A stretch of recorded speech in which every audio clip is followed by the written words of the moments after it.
There are limps of many kind. Most of us can spot the tangible ones.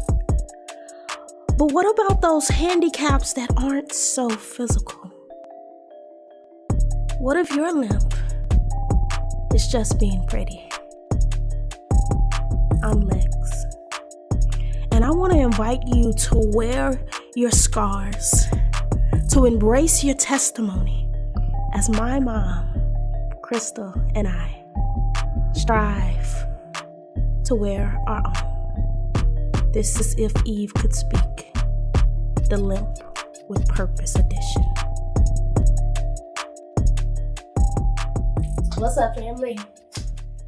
I'm Lex, and welcome back to the Limp With Purpose edition of If Eve Could Speak. Today I have another guest. She just happens to be the woman that pushed me out of her for JJ. Okay, that's gross. That's gross. Well, it happened. It happened. I'm sure it was not an easy task. Okay, awesome. Well, today we're still talking about limps, of course. But I want to tackle a different type of limp. Okay. I want to tackle the limp of being beautiful or living up to what society tells us is beautiful. And I will even tell you, the reason why, Mom, I really wanted you on this episode is because you were the first person that I looked at or that I thought about that really reminded me of just what it means to be beautiful. Okay. Like what it means to be outwardly pretty. Okay. But I don't think that we really necessarily always consider or look at this whole aspect of who ever thought that being pretty could be a handicap. Oh, yes. Right? Yeah, exactly. What do you think about that whole concept? Does that even make sense? Oh, it absolutely does. I don't know. People don't know me, but I write plays. And there is, a few years ago, my very second play, a quote came to me, "Ain't no power in pretty." And that is the truth. There is no power in pretty. Society has these false standards of what is considered beautiful. When I was growing up, beautiful was light skin with long hair. I grew up in Los Angeles, California, land of the skinny and light skin or whatever. You know, there were certain standards, and if you didn't meet those standards, then you felt bad about yourself. So when I grew up, I was a thick girl. I had the big thighs and the big booty, and I was fat shamed a lot. And the only person who kind of tried to fight that thought process for me was my mother. And she would say, "Babe, you're not fat. You're just curvy." But your mom is supposed to tell you those things. Mm-hmm. So instead of me believing the woman who gave birth to me, believing her truth and her perception of me, I believed what the people in school were telling me, what kids my age, what boys said. We put so much of our self-worth into external things. So, but as you grow older, as I got older and I grew into myself and men were attracted to me, my looks didn't keep them. Mm-hmm. It became a handicap. It was a limp. Because they look at you and they perceive you because they're in their mind what is considered attractive. They look at that and then they want to control you. Mm-hmm. Or they want to, if they're insecure, then they want to their subconscious throws digs at you. "Oh, why are you wearing that? You looking good. You done gained a few pounds, So I have learned over the year, I don't depend on my looks anymore. I depend on God, mm-hmm. who He says I am, mm-hmm. and what I feel about myself. My standard of beauty is what He says. Mm-hmm. Period. I want to go back for a second to the moment or sort of like the era mm-hmm. Where you struggled the most with that.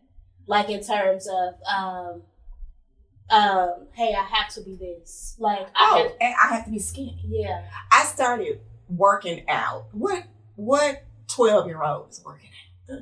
When you're 12, unless you're in sports. Right, unless you're in sports, you shouldn't know anything. I would literally because all I heard was, you so fat, look at your thighs. Oh my God. It was constant. Okay. I started working out. We had, when I was in, I think of my 9th grade year. So I was 14. And there was this show called the 20-Minute Workout. And I bought me some leotards. My mama bought me some leotards. She bought me some leotards. I had the leg warmers, everything. And I literally sweated every day. I would get up at 5 because the show came on at 5 a.m., 20-minute workout. The girls were this big. It was Los Angeles. I was never going to look like that. It was just unrealistic. And I got up every morning to do that workout. Every morning. And I lost weight.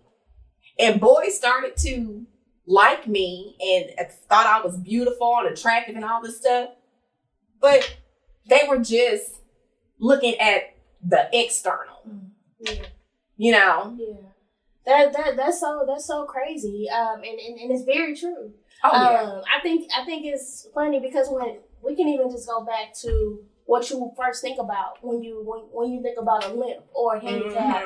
That isn't one. One might say, man, you been a little dramatic. Like, that's not a real problem. Yeah, that's type a problem. Of thing, you know? But when I think about just like of having a physical handicap, right? And even just feeling as though, man, if only I could use my left hand.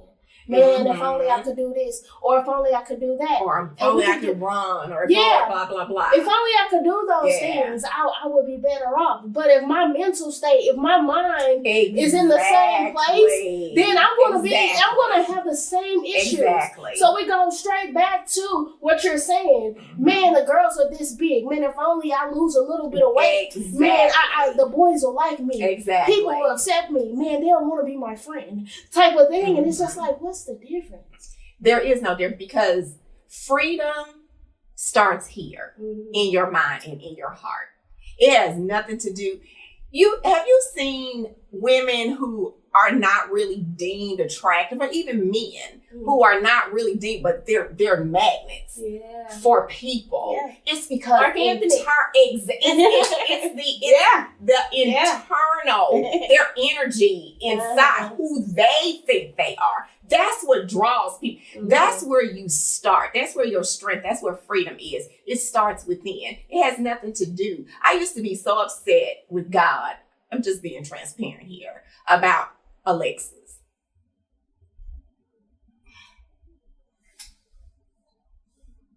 I used to be so upset. Like, why my child, I look at, people that I knew that were horrible. And I went to church. I did everything that I felt like I should have been, gave my life to Christ, all that stuff. And then my child gets sick. And I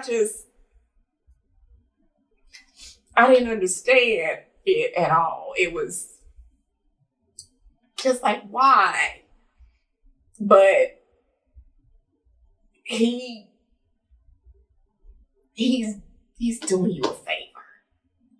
Because you won't go through what I had to go through as far as like fighting for this external strength or beauty. It's all fake. It's not real. What's real is your spirit and your heart and your soul.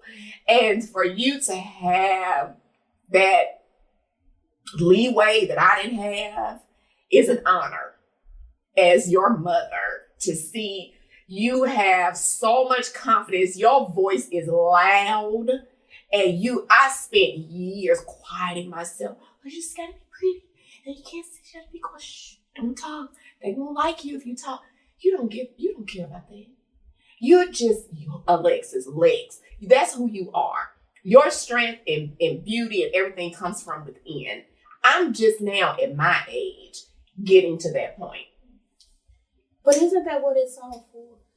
we go through what we go through so that our kid can have a different Exactly. experience. And you don't know how your creator is going to, you How pray it's gonna for carry how, out. yeah. You pray, oh God, Yeah. don't let them go through what but you never know. He's like, okay, I got a whole nother set of things she's going to go through. But it's okay. Because God knows what he's doing, you know. And so I'm just getting to the point now where I can appreciate, I watch how you defend yourself. Things I'm just now learning how to do. You defend yourself. You stand up for yourself. You know who you are. You know your voice. Those things are priceless. And I believe if you would have not gone through the things that he's allowed, you wouldn't be there. You know? He broke the generational curses in another way. I thought he was going to do something else, but he went another route. Yeah. And now I'm good. We're good. But we weren't at first. I was very upset. But I understand now. Mm-hmm. Yeah. And not to get off topic. No. This is on topic. And it's crazy too because when I think about just how being beautiful is a limp in itself, you know. When I think about the beautiful in the world, the Kardashians, and so many others, and everything that they have is it true? Is it real? Is it? What I really question is, do you really have peace? Exactly. Like, are you really comfortable? And look at their love lives. Well, beauty ain't no power in pretty. It does not. You can get. It might give you one little thing. This gonna take a million other things away from you. You know what I mean?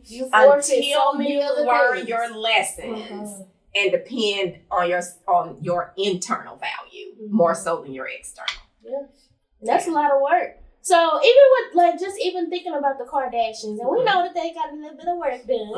They're not all natural, and money well spent, if I must say so myself. But what are your thoughts on those type of enhancers like Botox and fillers?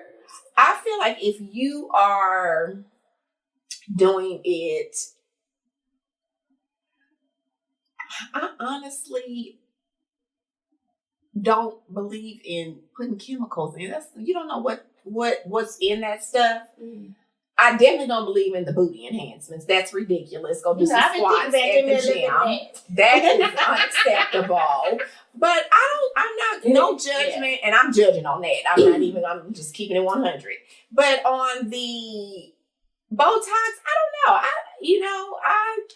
Whatever makes you comfortable, but just make sure, what is your intention? Why are you doing it? If you're doing it to look young, you gonna age. That's just part of life, you know? Yeah. And that was a thing that I had to learn, from working out. Like, I work out now for myself. It doesn't have anything to do with how other people perceive me. It's an internal thing for me. So if you get Botox because you want to feel better about yourself, if that will help you, then that's fine. But if it's my husband said I look old, or if it's got something to do with something external, no. I have no judgments. Okay. Yeah. Okay. But no booty enhancements. No, that's unacceptable. And when did booties get, when did they get so popular? Well, I've had a booty since I was born, and it was never popular. And now all of a sudden, it's just the thing. Yeah. Everybody wants one. Well, I can't speak for that, but I will tell you though, when it comes to beauty being a limp, exactly, beauty being a handicap. Mm-hmm. So my next question is this: so, what does being pretty mean to you now? Nothing. Honestly, it doesn't mean anything.